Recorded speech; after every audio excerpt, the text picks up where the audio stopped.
Сәлем достар, менің арнама қош келдіңіздер. Бүгін сіздермен дәруменге бай, өте пайдалы, күз-қыс мезгілдерінде тұтынуымыз қажет осындай асқабақ шырынын дайындаймыз. Үй жағдайында ағзамызға өте пайдалы шырынды менімен бірге жасап көріңіздер. Ол үшін бізге қажет лимон қышқылы, қант, асқабақ, апельсин және лимон. Асқабақтың құрамында магний, калий, кальций, темір бар. Темір көп болғандықтан ол анемияға, яғни қан аздыққа керемет ем болып келеді. Аскорбин қышқылда көп болғандықтан ол иммунитетті жақсартып, инфекциялық аурулар мен суық тиюдің алдын алады. Ең алдымен асқабақты ортасынан бөліп, осындай бөліктерге бөліп алдым. Көріп тұрғандарыңыздай қабығын ашып, ішіндегі дәндерін тазартып алдым.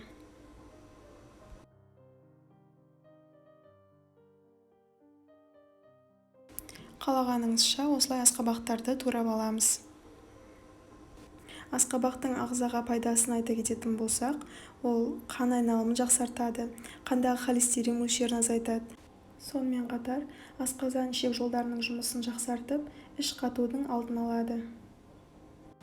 Енді туралған асқабақтарды табағымызға салып, үстінен осылай асқабақ батып тұрғанша су құямыз.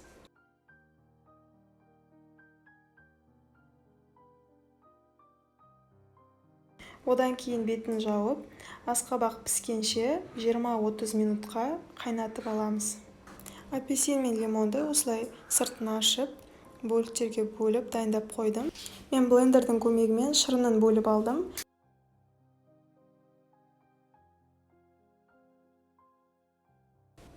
Асқабақты ұната бермейтіндер де бар, бірақ бұл шырында апельсин мен лимон болғандықтан, ондай асқабақтың дәмі ондай аса қатты біліне қоймайды. Толықтай апельсин мен лимонның шырынын алу үшін осылай сүзгіден өткізіп алдым.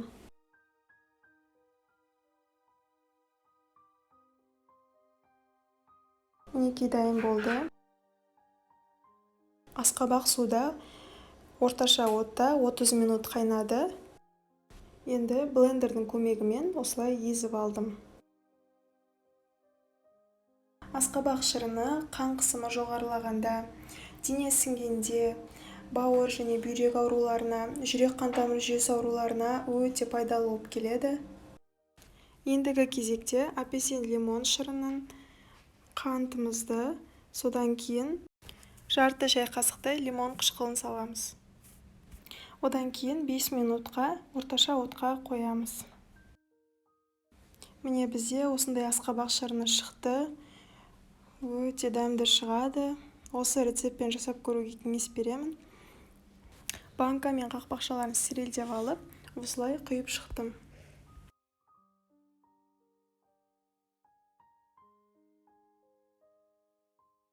Өте пайдалы әрі оңай дайындалатын шырынды осы рецептпен жасап көріңіздер.